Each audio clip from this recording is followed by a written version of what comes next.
ಆಕಾಶವಾಣಿ ಮಂಗಳೂರು.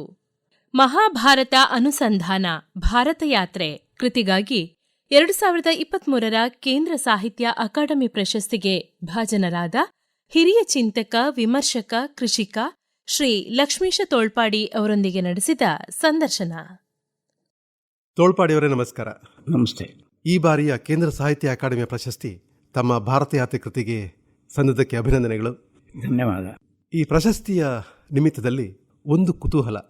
ತಮ್ಮ ರಾಜಕೀಯ ಧೋರಣೆ, ನಿಲುವನ್ನು ಗಮನಿಸುವಾಗ ಸಾಕ್ರಟೀಸ್, ಎಡ್ಮಂಡ್ ಬರ್ಕ್ ಮತ್ತು DVG ಇವರ ರಾಜಕೀಯ ನಿಲುವು ಮತ್ತು ಧೋರಣೆಗಳ ಅನುಸರಣೆ ಅಥವಾ ಒಂದು ಮುಂದುವರಿದ ಭಾಗವಾಗಿ ಕಾಣ್ತದೆ. ಹಾಗೆಯೇ ತಮ್ಮ ರಾಜಕೀಯ ಕ್ರಿಯಾಶೀಲತೆ ಇದನ್ನು ಗಮನಿಸುವಾಗ ಅಂದು ದುರ್ಯೋಧನ ಸಭೆಯಲ್ಲಿ ಬಿಲ್ಲು ಬಾಣಗಳನ್ನು ಮುರಿದು ಶಸ್ತ್ರ ಸನ್ಯಾಸ ಅಲ್ಲ, ಪ್ರತಿರೋಧವನ್ನು ವ್ಯಕ್ತಪಡಿಸಿದಂತಹ ವಿದುರನ ನಿಲುವು ಕಾಣ್ತದೆ. ಅಂದರೆ ತಮ್ಮ ರಾಜಕೀಯ ನಿಲುವು ಧೋರಣೆ ಶಾಸನಾತ್ಮಕ ಅಲ್ಲದೆ ಒಂದು ಪ್ರತಿರೋಧಾತ್ಮಕ ನಿಲುವಾಗಿ ಕಾಣ್ತದೆ. ನಿಮ್ಮ ರಾಜಕೀಯ ಚಿಂತನೆಗಳ ಹಿಂದೆ ವಿದುರ ನೀತಿ ಎಷ್ಟರ ಮಟ್ಟಿಗಿದೆ ಸರ್? ಇದು ಬಹಳ ಅನಿರೀಕ್ಷಿತವಾದ ಪ್ರಶ್ನೆ. ಇದು ನೀವು ಮಹಾಭಾರತದ ಮೇಲೆ ಬೇರೆ ಒಂದು ರೀತಿಯಲ್ಲಿ ಕೇಳಬಹುದು ಅಂತಿದ್ದೆ. ನನಗೆ ಪ್ರಶಸ್ತಿ ಬಂದದ್ದು ನನಗೆ ಎಷ್ಟು ಅನಿರೀಕ್ಷಿತವೋ ನಿಮ್ಮ ಪ್ರಶ್ನೆಯೂ ಕೂಡ ಅಷ್ಟೇ ಅನಿರೀಕ್ಷಿತ. ಆದರೆ ಅನಿರೀಕ್ಷಿತವಾದದ್ದನ್ನು ನಾವು ಎದುರುಗೊಳ್ಳಲೇಬೇಕು. ರಾಜಕೀಯ ನಿಲುವು ಅದನ್ನು ನಾನು ಪ್ರಚಲಿತವಾದ ಭಾಷೆಯಲ್ಲಿ ಹೇಳುವುದಕ್ಕೆ ಬಯಸುವುದಿಲ್ಲ. ಆದರೆ ನೀವು ಮಹಾಭಾರತದಂಥ ಒಂದು ಕೃತಿಯನ್ನು, ರಾಮಾಯಣವು ಆಗಬಹುದು, ಒಂದು ಕೃತಿಯನ್ನು ನೀವು ಸ್ವಲ್ಪ ನಿಮ್ಮ ಮನಸ್ಸಿನ ಶಕ್ತಿಯನ್ನೆಲ್ಲ ಹಾಕಿ ನೀವು ಅದನ್ನು ಗಮನಿಸಿದರೆ, ಅದನ್ನು ಅಧ್ಯಯನ ಮಾಡಿದರೆ, ಅದು ನೀವು ಬದುಕ್ತಾ ಇರುವ ಕಾಲದಲ್ಲಿ ನೀವು ಕೆಲವು ನಿಲುವುಗಳನ್ನು ತೆಗೆದುಕೊಳ್ಳಲೇಬೇಕಾಗ್ತದೆ. ತೆಗೆದುಕೊಳ್ಳದೇ ಇದ್ದರೆ ಆ ಅಧ್ಯಯನ, ನೀವು ಯಾವ ಗ್ರಂಥವನ್ನಕ್ಕೋಸ್ಕರ ಅಧ್ಯಯನ ಮಾಡ್ತಾ ಇದ್ದೀರಿ, ಆ ಅಧ್ಯಯನವೂ ಕೂಡ ಅದು ಪರ್ಯಾಪ್ತ ಅಲ್ಲ, ಅದು ಪೂರ್ಣವಾಗುವುದಿಲ್ಲ ಎನ್ನುವ ಹೊಳಹನ್ನು ಕೊಡ್ತದೆ. ರಾಮಾಯಣವನ್ನು ನೋಡಿದರೆ ಎಲ್ಲರೂ ರಾಮನನ್ನು ಕಾಡಿಗೆ ಹೋಗುವುದು ಬೇಡ ಅಂತ ಹೇಳಿದರು. ಅಯೋಧ್ಯೆಯ ಪ್ರಜೆಗಳೆಲ್ಲರೂ ಕೂಡ ಕೈಕೇಯಿ ಮತ್ತು ಮಂಥರ ಇಬ್ಬರು ವ್ಯಕ್ತಿಗಳನ್ನು ಬಿಟ್ಟರೆ ಉಳಿದ ಯಾರಿಗೂ ಕೂಡ ರಾಮ ವನವಾಸಕ್ಕೆ ಹೋಗುವುದು ಇಷ್ಟ ಇಲ್ಲ. ಅದು ಸರಿಯಾದದ್ದೇ, ಅದು ತಪ್ಪೇನೂ ಅಲ್ಲ. ಆದರೆ ರಾಮನಿಗೆ ಇಷ್ಟ ಇತ್ತು. ಪ್ರಜೆಗಳೆಲ್ಲರ ಅಭಿಮತವನ್ನು ಮೀರಿ, ಅವರಿಗೆ ಇಷ್ಟ ಆಗೋದಿಲ್ಲ, ದುಃಖ ಆಗ್ತದೆ ಅಂತ ಎಲ್ಲ ಗೊತ್ತಿದ್ದು ಕೂಡ ಅದನ್ನು ಮೀರಿ ತನ್ನ ಒಳ ಮನಸ್ಸು ಏನು ಹೇಳ್ತದೆ ಅದನ್ನು ಅವನು ಪಾಲನೆ ಮಾಡಿದ. ಇದು ಧಾರ್ಮಿಕ ಆಧ್ಯಾತ್ಮಿಕವಾದ ನಿಲುವು ಅಂತ ನೀವು ಎಷ್ಟು ಹೇಳ್ತೀರೋ ಅದು ಅಷ್ಟೇ ಉತ್ಕಟವಾಗಿ ರಾಜಕೀಯ ನಿಲುವು ಕೂಡ ಹೌದು. ಹಾಗೆಯೇ ಮಹಾಭಾರತದಲ್ಲಿಯೂ ಅಷ್ಟೇ. ವಿದುರನ ಪಾತ್ರ ನೀವು ಹೇಳಿದಕ್ಕೆ ಭಾಳ ಇಷ್ಟ ಆಯಿತು ನನಗೆ. ಕೌರವನ ಒಟ್ಟಿಗಿದ್ದಾನೆ, ಅವನು ದುರ್ಯೋಧನನ ಒಟ್ಟಿಗಿದ್ದಾನೆ. ಒಟ್ಟಿಗೆ ಇದ್ದಾನೆ ಅಂದರೆ ಒಟ್ಟಿಗಿದ್ದಾನಾ? ಇಲ್ಲ. ಒಟ್ಟಿಗೆ ಇದ್ದಾನೆ, ಒಟ್ಟಿಗೆ ಇಲ್ಲೂ. ಹಾಗಾದರೆ ಇದ್ದಾನೆ, ಮಂತ್ರಿ ಆಗಿದ್ದಾನೆ. ಅವನು ಕೇಳ್ತಾ, ಅವರಿಗೆ ಬೇಕಾದ ರೀತಿಯಲ್ಲಿ ಇವನು ಸಲಹೆ ಕೊಡುವುದಾಗಿದ್ದರೆ ಅವನು ಬಹಳ ಮೇಲಕ್ಕೆ ಹೋಗ್ತಾ ಇದ್ದ. ಆದರೆ ಹಾಗಲ್ಲ. ಅದು ಮತ್ತೇನು, ತನ್ನ ಆತ್ಮಸಾಕ್ಷಿಯನ್ನು ಕಾಪಾಡಿಕೊಳ್ಳುವುದು ಮಾತ್ರ ಅಲ್ಲ, ತಾನು ಯಾರ ಹಿತವನ್ನು ಬಯಸ್ತೇನೆ ಅವರನ್ನು ಕೂಡ ಶ್ರೇಯಸ್ಸಿನ ದಾರಿಯಲ್ಲಿ ನಡೆಸಬೇಕು ಎನ್ನುವುದು ಒಂದು ಕಾಳಜಿ, ಬಹಳ ವಿಶೇಷವಾಗಿರತಕ್ಕ ಒಂದು ಕಾಳಜಿ. ಪಕ್ಷ ಕಟ್ಟುವುದಲ್ಲ, ಬೇರೆಯಾಗಿ ಹೋಗಿ ಒಂದು ಪಕ್ಷ ಕಟ್ಟಿ ಹಾಗೆ ಮಾಡ್ತೇನೆ ಹೀಗೆ ಹಾಗಲ್ಲ. ಅದು ನಿಮ್ಮ ಒಟ್ಟಿಗೆ ಇದ್ದೇನೆ ಅಂತ ಹೇಳಿದರೆ ಅದನ್ನು ನಿಮಗೆ ಬೇಕಾದ ರೀತಿ ನೀವು ನನ್ನನ್ನು ದುರ್ಬಳಕೆ ಮಾಡಿಕೊಳ್ಳುವುದಕ್ಕೆ ಆಸ್ಪದ ಕೊಡುವ ಹಾಗೆ ನಾನಿಲ್ಲ. ನಾನಿರುವುದೇನೆಂದರೆ ನನಗೆ ನಿಜವಾಗಿ ಏನು ಅನ್ನಿಸ್ತದೆ ಅದನ್ನು ನಾನು ನಿಮಗೆ ಹೇಳ್ತೇನೆ. ವಾದ ಇದೆ, ಜಿಜ್ಞಾಸೆ ಇದೆ, ಅದೆಲ್ಲವೂ ಇದೆ. ಆದರೆ ನನ್ನ ನಿಲುವು ಉಂಟಲ್ಲ, ಅದು ಸತ್ಯಕ್ಕೆ ಪರವಾಗಿದೆ. ನೋಡಿ, ಮಹಾಭಾರತದಲ್ಲಿ ದ್ರೌಪದಿ ವಸ್ತ್ರಾಪಹರಣದ ಅತ್ಯಂತ ಹೇಯವಾದ ಒಂದು ಕೃತ್ಯ ಆಸ್ಥಾನದಲ್ಲಿ ನಡೆಯಿತು. ಎಲ್ಲರೂ ಇದ್ದಾರೆ, ದೊಡ್ಡವರೆಲ್ಲ ಇದ್ದಾರೆ, ದೊಡ್ಡ ದೊಡ್ಡ ಮೇಧಾವಿಗಳೆಲ್ಲ ಇದ್ದಾರೆ, ಎಲ್ಲರೂ ಇದ್ದಾರೆ. ದ್ರೌಪದಿಯ ಪ್ರಶ್ನೆಗೆ ಉತ್ತರ ಇಲ್ಲ. ದ್ರೌಪದಿಯ ಪ್ರಶ್ನೆಗೆ ಯಾರು ಕೂಡ ನೇರವಾದ ಉತ್ತರವನ್ನು ಕೊಡುವುದಿಲ್ಲ. ಅದನ್ನೆಲ್ಲ ಕುಮಾರವ್ಯಾಸ ಹೇಳೋದು, ಸ್ತ್ರೀ ಮತವನ್ನು ಉತ್ತರಿಸಲಾಗದೆ. ಉತ್ತರ ಕೊಡುವುದಿಲ್ಲ ಅಂದರೆ ಅರ್ಥ ಏನು? ಉತ್ತರ ಗೊತ್ತಿಲ್ಲದೆ ಅಲ್ಲ, ಅವರಿಗೆ ಉತ್ತರ ಗೊತ್ತಿಲ್ಲದೆ ಅಲ್ಲ, ತಪ್ಪು ಯಾವುದು ಸರಿ ಯಾವುದು ಅಂತ ಗೊತ್ತಿಲ್ಲದೆ ಏನೋ ಒಂದು ಇದು. ಅವರು ಅಮಾಯಕರಲ್ಲ, ಮುಗ್ಧರಲ್ಲ. ಆಸ್ಥಾನಕ್ಕೆ ಯಾರು ಹೋಗ್ತಾರೆ ಅವರು ಅಮಾಯಕರಾಗಿರೋದಕ್ಕೆ ಸಾಧ್ಯನೇ ಇಲ್ಲ. ಹೋಗುವ ಮುಂಚೆ ಆಗಿರಲಿಕ್ಕೆ ಸಾಕು, ಇದ್ದರೆ ಅದು ಹೋಗ್ತದೆ ಆಮೇಲೆ. ಇವರು ಯಾರೂ ಅಲ್ಲ. ವಿದುರ ಮುಗ್ಧತೆಯನ್ನು ಉಳಿಸಿಕೊಂಡ ಮನುಷ್ಯ ಆಸ್ಥಾನದಲ್ಲಿ ಇದ್ದು ಅವೊಬ್ಬನೇ. ವಿಕರ್ಣ ಮತ್ತೊಬ್ಬ ಇದ್ದ, ಅದಿರಲಿ. ಅವನು ಹೇಳ್ತಾನೆ ಇದು ತಪ್ಪು, ಇದು ನೀವು ಮಾಡ್ತಾ ಇರೋದು ತಪ್ಪು, ಇದನ್ನು ಕೂಡಲೇ ನಿಲ್ಲಿಸಿ ಅಂತ. ಇದು ಪ್ರತಿರೋಧ. ಹೇಳಲೇಬೇಕಾದ ಸಮಯಕ್ಕೆ ಹೌದು. ನೀವು ಹೇಳಲೇಬೇಕಾದ ಮಾತದು. ದಾಕ್ಷಿಣ್ಯ ಇಲ್ಲ ಅದರಲ್ಲಿ. ಉಳಿದ ಎಲ್ಲರಿಗೂ ಕೂಡ ಎಲ್ಲರೂ ಆತ್ಮವಂಚನೆ ಮಾಡಿಕೊಂಡಿದ್ದಾರೆ. ಎಲ್ಲರಿಗೂ ಗೊತ್ತಿದೆ ಇದು ತಪ್ಪು ಅಂತ. ಹೌದು. ಅದನ್ನು ಬೇರೆ ಯಾರು ಹೇಳಬೇಕಾಗೇ ಇಲ್ಲ. ನಮ್ಮ ಕಾಮನ್ ಸೆನ್ಸ್ ಅಲ್ವ ಅದು, ಹೌದು. ಇದು ಮಾಡಬಾರದು ಅಂತ ಹೇಳಿ. ಆದ್ದರಿಂದ ಆ ಕಾಮನ್ ಸೆನ್ಸಿಗೆ, ಅಂದರೆ ಸಾಧಾರಣೀಕೃತವಾದ ಸತ್ಯಕ್ಕೆ ಯಾರು ಮಾತು ಕೊಡ್ತಾನೆ ಅವನು ರಾಜಕೀಯದಲ್ಲಿ ಇರಬೇಕು. ಹಾಗೆ ಇದ್ದವನು ವಿದುರ. ಹಾಗೆ ನಾನು ಮಹಾಭಾರತವನ್ನು ನನಗೆ ಗೊತ್ತಿಲ್ಲದೆ ಪ್ರಭಾವಗಳೆಲ್ಲ ಆಗಿರಲಿಕ್ಕೆ ಸಾಕು, ಆಗಲಿಲ್ಲ ಅಂತ ನಾನೇನು ಅದು ಎಷ್ಟರ ಮಟ್ಟಿಗೆ ಆಗಿದೆ, ಎಷ್ಟರ ಮಟ್ಟಿಗೆ ಅದು ನಾನು ಅದನ್ನು ನನ್ನ ಪ್ರಸ್ತುತ ಸಂದರ್ಭದಲ್ಲಿ ಧಾರಣ ಮಾಡಿಕೊಂಡಿದ್ದೇನೆ, ಇದನ್ನೆಲ್ಲ ಹೇಳಲಿಕ್ಕೆ ಸಾಧ್ಯ ಇಲ್ಲ. ಅದು ತೀರಾ ವೈಯಕ್ತಿಕವಾಗ್ತದೆ. ಆದರೆ ಒಂದು ನನಗೆ ಕಂಡದ್ದು ವಿಷಯ ಎಂಥದ್ದು ಅಂದರೆ, ನೀವು ಯಾರು ಒಟ್ಟಿಗಿರ್ತೀರಿ, ಏನು ಮಾತಾಡ್ತೀರಿ ಎನ್ನುವುದೆಲ್ಲ ಅದೆಲ್ಲ ಹೌದು. ಅದೆಲ್ಲ ಒಂದು ಮಟ್ಟದಲ್ಲಿ ಮಾತ್ರ. ನಿಜವಾಗಿ ನಿಮ್ಮ ಒಳಗೆ ಏನು ಅನ್ನಿಸ್ತದೆ ಅದನ್ನು ನೀವು ಹೇಗೆ ಕಾಪಾಡಿಕೊಂಡಿದ್ದೀರಿ ಎನ್ನುವುದು ಒಂದು ಗ್ರಂಥದ ಅಧ್ಯಯನ ಮಾಡ್ತಾ ಮಾಡ್ತಾ ನಿಮಗೆ ಗೊತ್ತಾಗ್ತದೆ. ತೋಳ್ಪಾಡಿಯವರೇ, ಮಹಾಭಾರತ ರಾಮಾಯಣ ಮಾತ್ರ ಅಲ್ಲ, ನೀವು ಯಾವುದೇ ಉಪನ್ಯಾಸ ನೀಡಿದರೂ ಕೂಡ ಅಲ್ಲೊಂದು ಮಾತನ್ನು ನೀವು ಹೇಳ್ತೀರಿ, ಕಷ್ಟ, ಬಲು ಕಷ್ಟ ಅಂತ ಒಂದು ಶಬ್ದವನ್ನು ಹೇಳ್ತೀರಿ ನೀವು ಆಗ.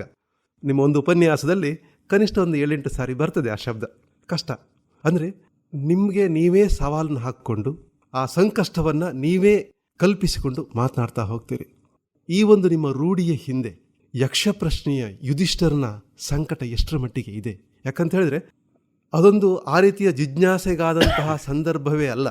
ತಮ್ಮಂದಿರ ಹೆಣ ಇದೆ, ಅಲ್ಲಿ ಸಾವಿನ ಅಧಿಪತಿಗೆ ಸಾವಿನ ಮುಂದೆ ಸಾವಿನ ಬಗ್ಗೆಯೇ ಮಾತನಾಡಬೇಕಾದಂತಹ ಧರ್ಮಜನ ಸಂಕಟ. ನೀವು ಮಾತನಾಡೋದು ಕೇಳುವಾಗ ಈ ಸಂಕಟವನ್ನೇ ಮುಂದಿಟ್ಕೊಂಡು ಮಾತಾಡಿದ ಹಾಗೆ ಕಾಣ್ತದೆ ಸರ್. ಹೌದಲ್ಲ, ಯಕ್ಷ ಪ್ರಶ್ನೆಯ ವಿಷಯ ಹೌದು, ಅದೊಂದು ಸಂಕಟವೂ ಹೌದು. ಆದರೆ ಇದು ಹೇಗಿದೆ ಅಂದರೆ, ಸತ್ಯವನ್ನು ಅನುಭವಿಸಲಿಕ್ಕೆ ಆಗ್ತದೆ, ಹೇಳಲಿಕ್ಕಾಗ್ತದೆ.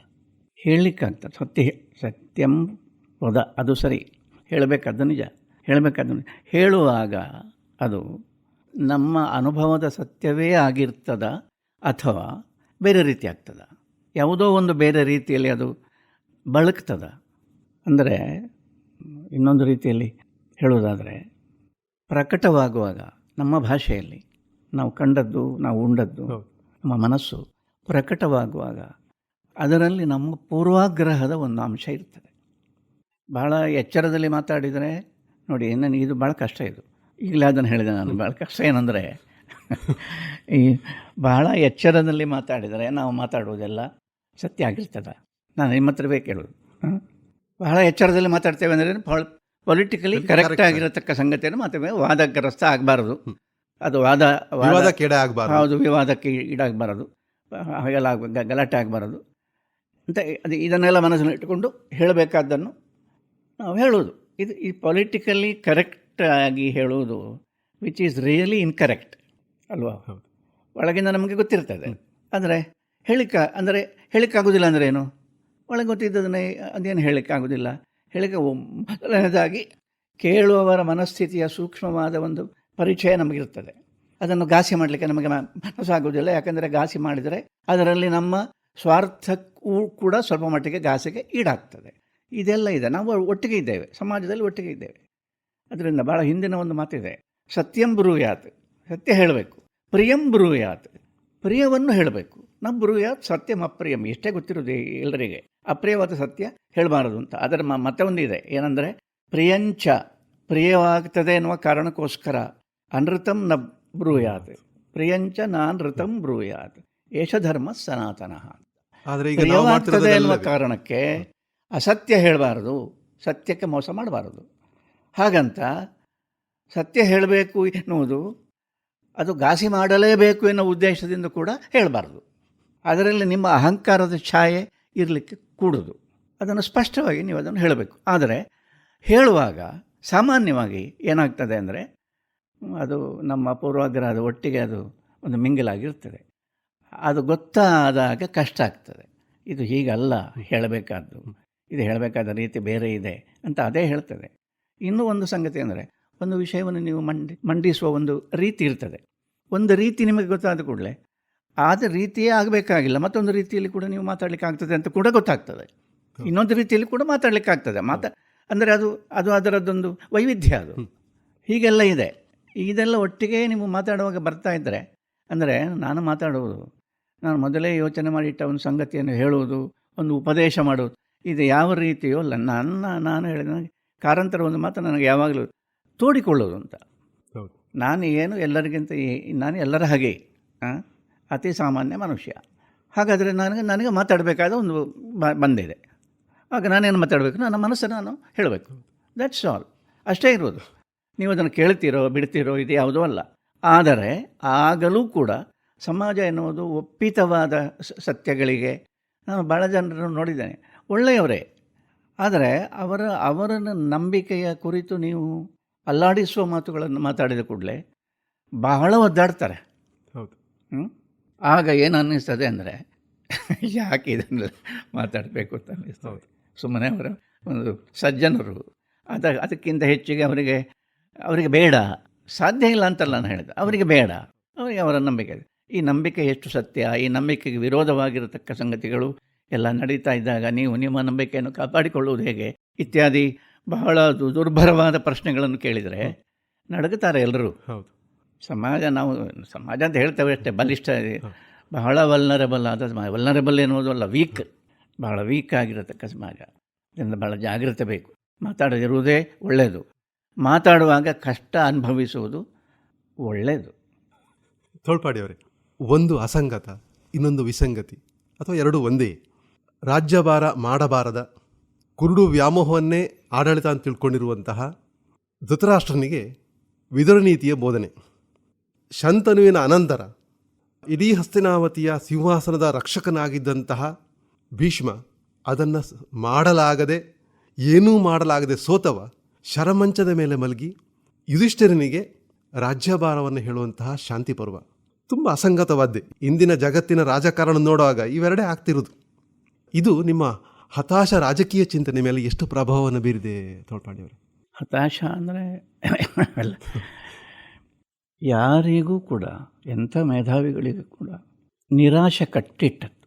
ನನಗೆ ಎಷ್ಟೋ ಸಲ ಅನ್ನಿಸುತ್ತೆ, ನಿಜವಾದ ಮೇಧಾವಿತನ ಎಲ್ಲಿದೆ ಅಂದರೆ ಅತ್ಯಂತ ತೀವ್ರವಾದ ನಿರಾಶೆಯನ್ನು ಅನುಭವಿಸುವ ಸಾಮರ್ಥ್ಯ ಅಂತ.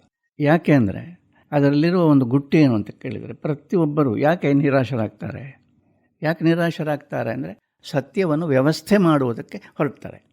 ಹಾಗೆ ಮಾಡದಿದ್ದರೆ ಆಗ್ತದಾ? ನಾವೆಂತ ಈಗ ಏನು ಮಾಡಬೇಕು, ನಮ್ಮ ಮುಂದಿರುವ ಕರ್ತವ್ಯ ಯಾವುದು ಅಂತೇಳಿ ಸಾಮಾನ್ಯ ಎಲ್ಲರೂ ಮುಂದಿನ ಜನಾಂಗಕ್ಕೋಸ್ಕರ ನಾವು ಇದನ್ನೆಲ್ಲ ಕಾಪಾಡಬೇಕು, ಇದನ್ನೆಲ್ಲ ಮಾಡಬೇಕು, ಪರಂಪರೆ ಇದೆ, ಇದೆಲ್ಲ ಒಂದು ಸಾವಿರ ವಿಷಯಗಳಿದ್ದಾವೆ.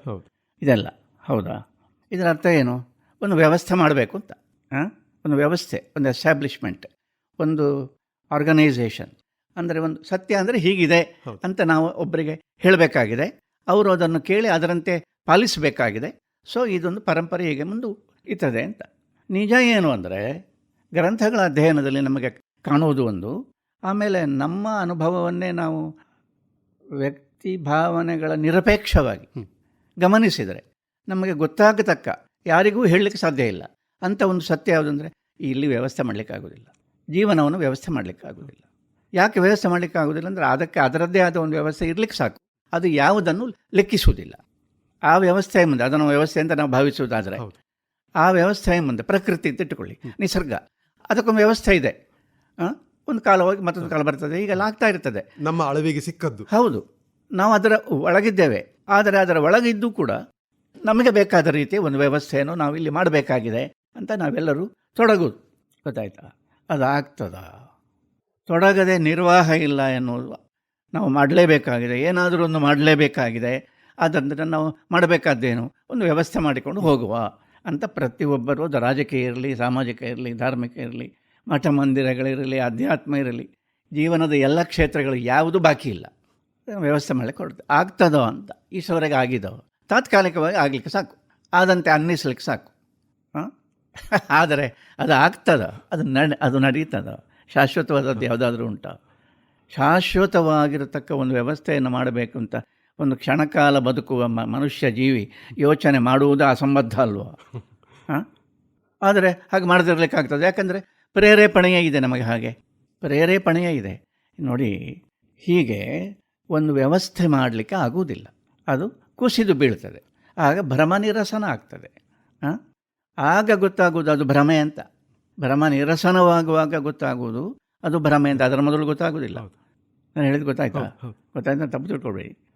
ನಿರಸನವಾಗುವಾಗ ಓಹ್, ನಾವು ನಂಬಿದ್ದು ಒಂದು ಭ್ರಮೆ, ಸತ್ಯವಾಗಿರಲಿಲ್ಲ, ಆದರೆ ಸತ್ಯವೆಂದು ನಾವು ನಂಬಿದೆವು, ಅದು ಭ್ರಮೆಯಾಗಿತ್ತು ಅಂತ ನಿರಸನವಾಗುವಾಗ ಮಾತ್ರ ಗೊತ್ತಾಗುವುದಲ್ಲದೆ, ಅದು ನಿರಸನವಾಗದೇ ಇದ್ದರೆ ನೀವು ಎಂಥ ವಾದ ಮಾಡಿದರೂ ಅವರಿಗೆ ಗೊತ್ತಾಗೋದಿಲ್ಲ. ಅದು ಅವರು ಅದನ್ನೇ ಪ್ರತಿಪಾದನೆ ಮಾಡಿಕೊಂಡು ಹೌದೌದು. ಇದು ಮನುಷ್ಯರ ಮನಸ್ಸು ಕೆಲಸ ಮಾಡುವ ರೀತಿ. ಆದ್ದರಿಂದ ಮೇಧಾವಿಗಳು ವ್ಯವಸ್ಥೆ ಮಾಡೋದಾಗ್ತದಾ? ಇಲ್ಲ, ಆಗೋದಿಲ್ಲ. ದೊಡ್ಡ ದೊಡ್ಡ ಮೇಧಾವಿಗಳಿಂದ ದೊಡ್ಡ ದೊಡ್ಡ ವ್ಯವಸ್ಥೆ ಮಾಡಬೇಕು. ಅವರು ವ್ಯವಸ್ಥೆ ಮಾಡ್ತಾರೆ. ಭೀಷ್ಮನ ಬಗ್ಗೆ ನೀವು ಹೇಳಿದ್ರಿ. ಹೌದು, ಅವನು ಸಿಂಹಾಸನದ ರಕ್ಷಕ. ಸಿಂಹಾಸನ ಮೇಲೆ ಕೂತ್ಕೊಳ್ಬೇಕಾಗಿತ್ತು, ಅದಕ್ಕೆ ಕಥೆ ಎಲ್ಲ ಗೊತ್ತಿದೆ.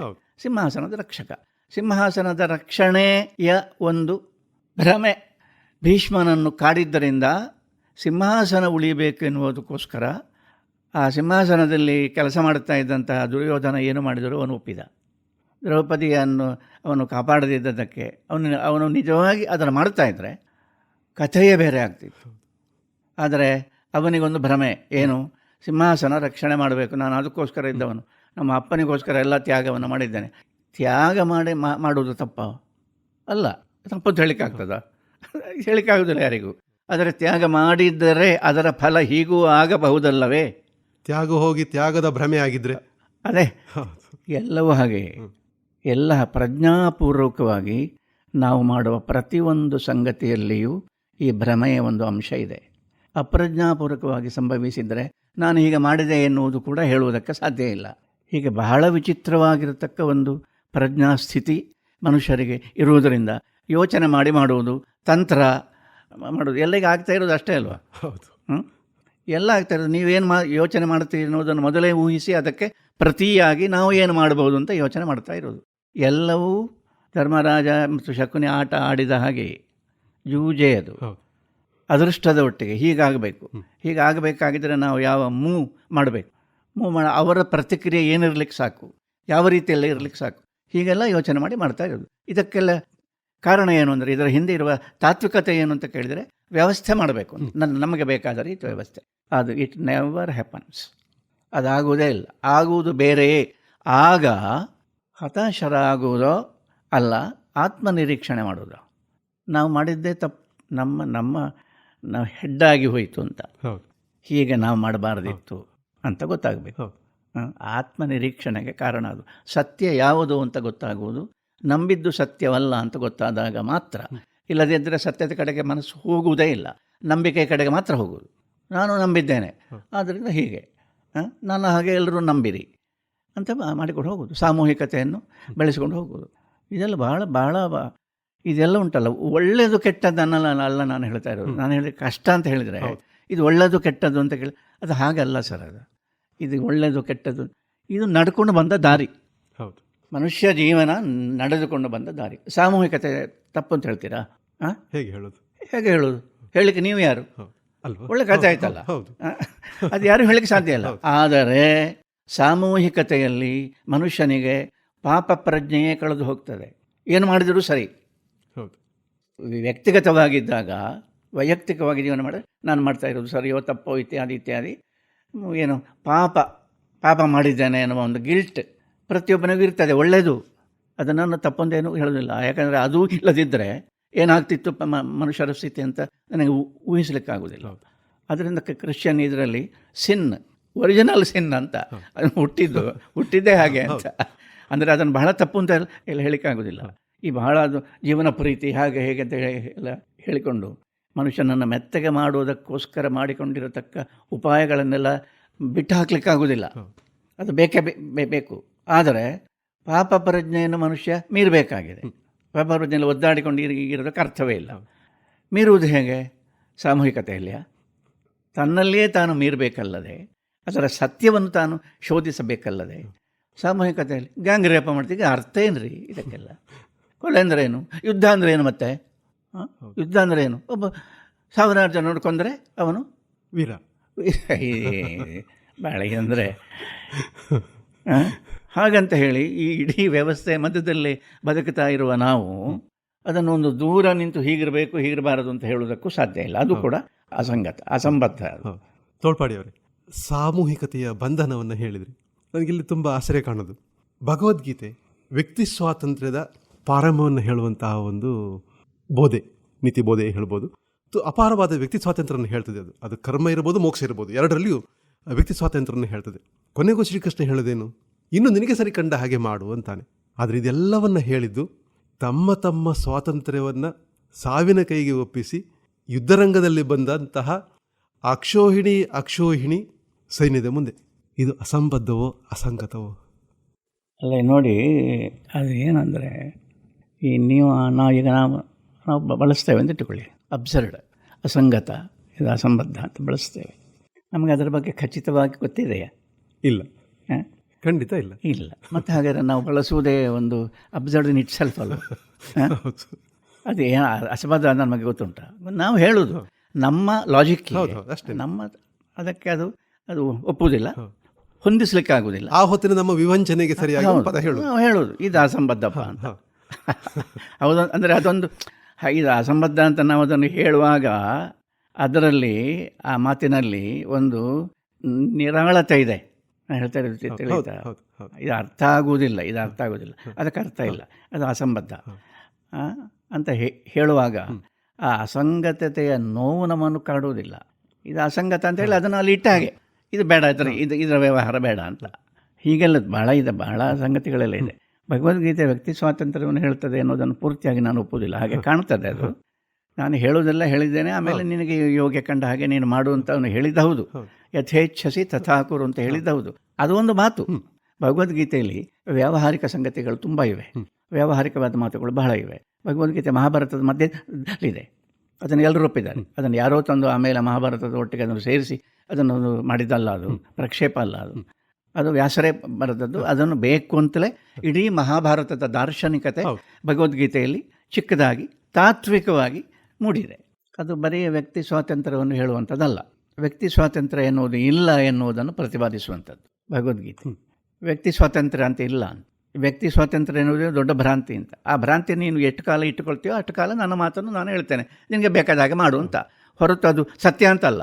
ಕರ್ಮಾನುಬಂಧಿನಿ ಮನುಷ್ಯ ಲೋಕೆ ಅದು ಹೌದಲ್ಲ, ಅದೆಲ್ಲ ಇದೆ. ಈಗ ನೋಡಿ, ಎಷ್ಟು ನೀವು ಹೇಳಿದ ಮಾತನ್ನೇ ಎತ್ತುಕೊಳ್ಳೋದಾದರೆ ಎಂಥ ಅಸಂಬದ್ಧತೆ ಇದೆ, ಅಸಂಗತತೆ ಇದೆ ಅಂದರೆ, ನೀನು ಕ್ಷತ್ರಿಯ, ನಾನು ಇದು ಮಾಡೋದಿಲ್ಲ ಅಂತ ಹೇಳ್ತಾನೆ, ಇಂಥ ಕಾರಣಗಳೆಲ್ಲ ಕೊಡ್ತಾನೆ. ಚೆನ್ನಾಗಿದೆ ಆ ಕಾರಣಗಳು.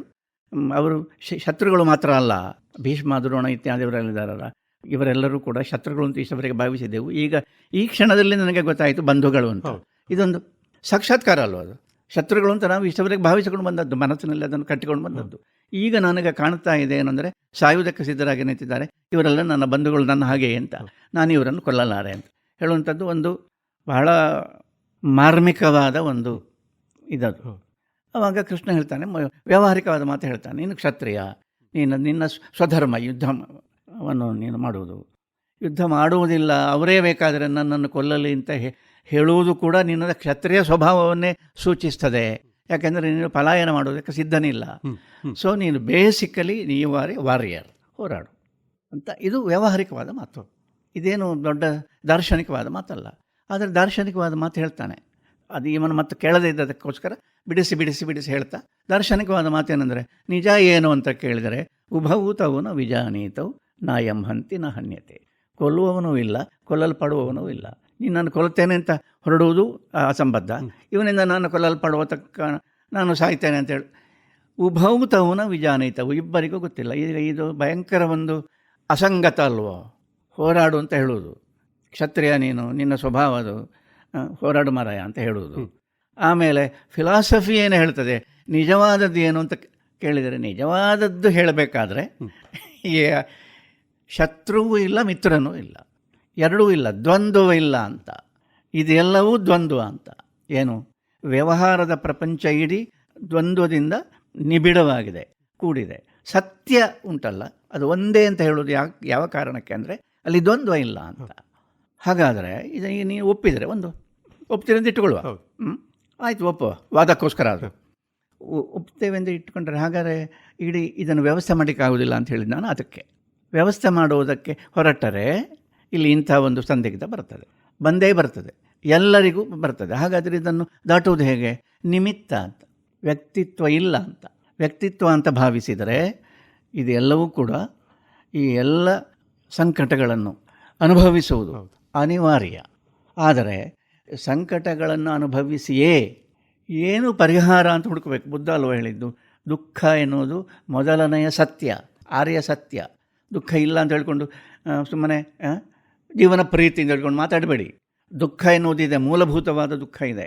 ಅದನ್ನು ಒಪ್ಪಿಕೊಂಡ ಮೇಲೆ ಮಾತ್ರ ಅದನ್ನು ದಾಟ್ಲಿಕ್ಕಾಗ್ತದೆ, ಉತ್ತರಿಸಲಿಕ್ಕಾಗ್ತದೆ. ಅದಿಲ್ಲದಿದ್ದರೆ ಇಲ್ಲ. ಹಾಗೆ ದ್ವಂದ್ವ ಇದೆ, ವ್ಯಕ್ತಿತ್ವ ಇದೆ, ಆ ವ್ಯಕ್ತಿತ್ವದ ಸಂಕಟಗಳೆಲ್ಲವೂ ಇದೆ, ಅನುಭವಿಸಬೇಕು. ಇಲ್ಲದಿದ್ದರೆ ಮನುಷ್ಯನ ಮನಸ್ಸಿಗೆ ವಿಕಾಸವಿಲ್ಲ, ಜಡ ಆಗ್ತದೆ. ದುಃಖಾನುಭವ ಸಾಮರ್ಥ್ಯ ಅದು, ಲೋಕ ದುಃಖಾನುಭವ ಸಾಮರ್ಥ್ಯ ಬುದ್ಧನಿಗಿದ್ದ ಹಾಗೆ ಕೃಷ್ಣನಿಗೂ ಇತ್ತು.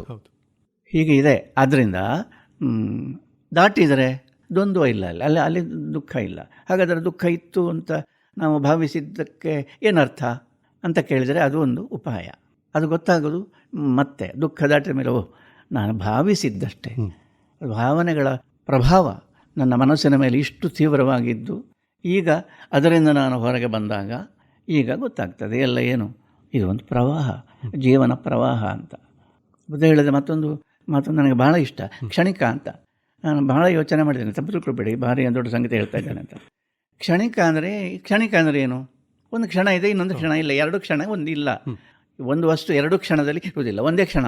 ಆ ಕ್ಷಣ ದಾಟಿದ್ರೆ ಏನೂ ಅಲ್ಲ, ಮತ್ತಿಲ್ಲ ಅದು, ಮತ್ತಿಲ್ಲ ಅದು ಇಲ್ಲ, ಅದು ಇನ್ನೊಂದು. ಹೀಗೆ ಪ್ರತಿಕ್ಷಣ ಅಂತ ಅಂದರೆ ಅದೊಂದು ವೈರಾಗ್ಯವನ್ನು ಉಂಟು ಮಾಡ್ತದೆ. ಕ್ಷಣಿಕ, ಜೀವನ ಕ್ಷಣಿಕ ಅಂತ ಹೇಳುವಾಗ ನಾವು ಇದನ್ನು ಭಾಳ ಶಾಶ್ವತವಾಗಿ ಮಾಡಬೇಕು ಅಂತ ಒದ್ದಾಡುತ್ತಾ ಇರುವುದರಿಂದ ನಮಗೆ ಇದು ಜೀವನ ಕ್ಷಣಿಕ ಅಂತ ಹೇಳಿದರೆ ಅದೊಂದು ವೈರಾಗ್ಯ. ಅದು ವೈರಾಗ್ಯ ಬಾರದೆ ಯಾರು ಕೂಡ ಅದನ್ನು ಮಾತಾಡೋದು ಸಹ ಇಲ್ಲ, ಅಥವಾ ವೈರಾಗ್ಯ ಬಂತು ಅಂತ ಭಾವಿಸಿ ಮಾತಾಡೋದು ಅದಿರಲಿ. ಕ್ಷಣಿಕ ನಿಜವಾದ ಅದರ ಅನುಭವ ಎಂಥದ್ದು ಅಂದರೆ ಕಾಲಪ್ರವಾಹ ಅಂತ. ಪ್ರವಾಹವನ್ನು ನೋಡಿದವನು ಅದನ್ನು ಗುರುತಿಸುವುದು ಹೇಗೆ ಅಂದರೆ, ಇದು ಸತ್ಯ ಅಂತ ಅಲ್ಲ, ಇದು ಕ್ಷಣಿಕ ಅಂತ. ಅದು ಬರ್ತದೆ, ಹೋಗ್ತಾ ಇರ್ತದೆ. ಒಂದು ನೀರು, ಒಂದು ಅಲೆ, ಒಂದು ಹೆಜ್ಜೆ, ಬಂತು ಹೋಯ್ತು. ಇದನ್ನು ಇವನು ನೋಡ್ತಾ ಇದ್ದಾನೆ. ಬುದ್ಧನಿಗೆ ಕಂಡದ್ದದು ಇಡೀ ಮಾನವ ಕುಲದ ಜೀವನ ಪ್ರವಾಹ. ಅದನ್ನು ಕ್ಷಣಿಕ ಅಂತ ಹೇಳಬೇಕಾಗಿದ್ದರೆ ಅದು ಎಂಥ ಅಬ್ಸರ್ವೇಷನ್, ಯಾವ ಭ್ರಮೆಗೂ ಸಿಕ್ಕದೆ. ಈಗ ಪ್ರವಾಹ ಭಾಳ ಅದ್ಭುತವಾಗಿದೆ, ನಾವೆಲ್ಲ ನೋಡ್ಲಿಕ್ಕೆ ಹೋಗ್ತೇವಲ್ಲ. ನೆರೆ ಬಂದರೆ ಅಷ್ಟವರೆಗೆ ನೋಡ್ಲಿಕ್ಕೆ ಹೋಗೋದವರು, ನೆರೆ ಬಂದರೆ ನೋಡ್ಲಿಕ್ಕೆ ಹೋಗ್ತಾರೆ. ಎಂಥದ್ದು ಅಂದರೆ ಸಂಭ್ರಮ, ಭಯಂಕರ ಮರಗಳೆಲ್ಲ ಬರ್ತಾ ಇದೆ ಅಂತ ಹೇಳಿ. ಒಬ್ಬ ಮನುಷ್ಯ ಅದನ್ನು ಹೇಳಿದಾನೆ, ಕ್ಷಣಿಕ ಇದು ಅಂತ. ಅದರಿಂದ ಪ್ರತೀತವಾಗುವ ಸತ್ಯ ಯಾವುದು ಅಂದರೆ ಆಳ ಮನಸ್ಸಿನ ಸತ್ಯ ಬೇರೆ ಇರ್ತದೆ. ಭ್ರಮೆಗೆ ಒಳಗಾಗುವ ಉತ್ಸಾಹದಲ್ಲಿ ಅದು ಮರೆಯಾಗಿರ್ತದೆ. ಇಷ್ಟೇ ಇರೋದು. ಇದು ಭಗವದ್ಗೀತೆಯಲ್ಲಿಯೂ ಅಷ್ಟೇ. ತೋಳ್ಪಾಡಿಯವರೇ, ನಮ್ಮ ತುಳುವಲ್ಲಿ ಒಂದು ತುಂಬ ಚಂದದ ಪ್ರಯೋಗ ಇದೆ, ಸಭೆಗೆ ಬಲೆ. ಅದನ್ನು ನಮ್ಮ ಕಂಡಕ್ಟರ್ ಕೂಡ ತುಂಬ ಚೆನ್ನಾಗಿ ಹೇಳ್ತಾರೆ. ಸಭೆಗೆ ಬನ್ನಿ ಅಂತ, ಮುಂದೆ ಬನ್ನಿ ಅಂತ. ಮದುಮಕ್ಕಳು ಮಂಟಪಕ್ಕೆ ವೇದಿಕೆಗೆ ಬರೋದಲ್ಲ, ಸಭೆಲೆ ತೊನ್ಬಲೆ. ಸಭೆಯ ಸತ್ಯಗಳನ್ನು ನೋಡಿದೆವು ನಾವು. ಸತ್ಯ ಸಭೆಗೆ ಬರೋದು ಯಾವಾಗ ಸ್ವಾಮಿ? ಆ ಪದ ಉಂಟಲ್ಲ, ಸಭೆಗೆ ಬರಲಿ, ತುಳುವಿನ ಪದ ಕಳ ಅಂತ. ಕಳಕ್ಕೆ ಬರಲಿ, ಕಳಕ್ಕೆ ಬರಡು, ಕಳ ಅದು ಕಾಳಗದ ಕಳ ಅಂತ ಹೇಳುವುದಿಲ್ಲ. ಹಾಗೆ ಕಳ, ಸತ್ಯ ಸಭೆಗೆ ಬರುವ ಅಂತೇಳಿ ಅದಕ್ಕೆ ಬರಬೇಕಾಗಿಲ್ಲ ಸರ್, ಅದು ಇದೆ ಅಲ್ಲ. ಅಂದರೆ ಅದಕ್ಕೆ ತೋರಿಕೆ ಇಲ್ಲ. ಸತ್ಯ ಅಂತ ನನ್ನ ಅರಿವು ಏನಂದರೆ, ಯಾವುದಕ್ಕೆ ತೋರಿಕೆಯೇ ಇಲ್ಲವೋ ಅದು ಸತ್ಯ. ಯಾವುದಕ್ಕೆ ತೋರಿಕೆಯ ಅಗತ್ಯ ಇದೆಯೋ ಅದು ಸತ್ಯವಲ್ಲ. ಅದಕ್ಕೆ ತಾನು ಸತ್ಯ ಅಂತ ಗೊತ್ತಾದರೆ ಮತ್ತೊಬ್ಬನಿಗೆ ಮತ್ತೊಂದು ಜೀವಕ್ಕೆ ಅದನ್ನು ಗೊತ್ತು ಮಾಡಬೇಕೆನ್ನುವಂಥದ್ದು ಅಪೇಕ್ಷೆಯೇ ಹುಟ್ಟುವುದಿಲ್ಲ. ಯಾಕೆಂದರೆ ಅದು ಅಲ್ಲಿಯೇ ಇದೆ, ಅವರಲ್ಲಿಯೇ ಇದೆ, ತದ್ಗತವಾಗಿದೆ ಅಂತ ವಚನಕಾರರು ಹೇಳಿದ್ದು. ಅರಿವು ತದ್ಗತವಾಗಿದೆ ಅಂತ. ತದ್ಗತವಾದ ಅರಿವನ್ನು ಹೊರಗಿನಿಂದ ಮುಟ್ಲಿಕ್ಕಾಗ್ತದ? ಹೊರಗಿನಿಂದ ಕೈ ಹಾಕ್ಲಿಕ್ಕಾಗ್ತದೆ ಅಲ್ಲಿಗೆ? ತದ್ಗತ ಅದು ಒಳಗಿನಿಂದಲೇ ಮುಟ್ಟಬೇಕು.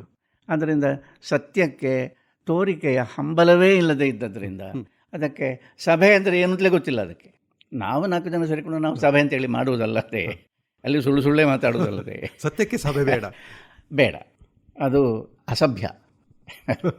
ಆ ಪದವನ್ನು ಬಳಸುವುದಾದರೆ ಸರಿ. ತೋಳ್ಪಾಡಿಯವರೇ, ಇದುವರೆಗೆ ಕೇಂದ್ರ ಸಾಹಿತ್ಯ ಅಕಾಡೆಮಿ ಪ್ರಶಸ್ತಿಯ ನಿಮಿತ್ತವಾಗಿ ಸತ್ಯವನ್ನು ಸಭೆಗೆ ತಂದಿದ್ದೀರಿ. ಸಮಸ್ತ ಕೇಳುಗರ ಪರವಾಗಿ ಧನ್ಯವಾದಗಳನ್ನು ಅರ್ಪಿಸ್ತೇನೆ. ಧನ್ಯವಾದಗಳು. ಭಾಳ ಒಳ್ಳೆಯ ಮಾತು, ಭಾಳ ಒಳ್ಳೆಯದು, ತುಂಬ ಇಷ್ಟ ಆಯಿತು. ಧನ್ಯವಾದ. ನಮಸ್ತೆ. ಇದುವರೆಗೆ ಮಹಾಭಾರತ ಅನುಸಂಧಾನ ಭಾರತಯಾತ್ರೆ ಚಿಂತನ ಸರಣಿ ಲೇಖನ ಸಂಕಲನಕ್ಕೆ 2023ರ ಕೇಂದ್ರ ಸಾಹಿತ್ಯ ಅಕಾಡೆಮಿ ಪ್ರಶಸ್ತಿಯಿಂದ ಪುರಸ್ಕೃತರಾದ ಹಿರಿಯ ವಿದ್ವಾಂಸ, ಚಿಂತಕ, ಕೃಷಿಕ ಶ್ರೀ ಲಕ್ಷ್ಮೀಶ ತೋಳ್ಪಾಡಿ ಅವರೊಂದಿಗೆ ನಡೆಸಿದ ಸಂದರ್ಶನ ಕೇಳಿದಿರಿ.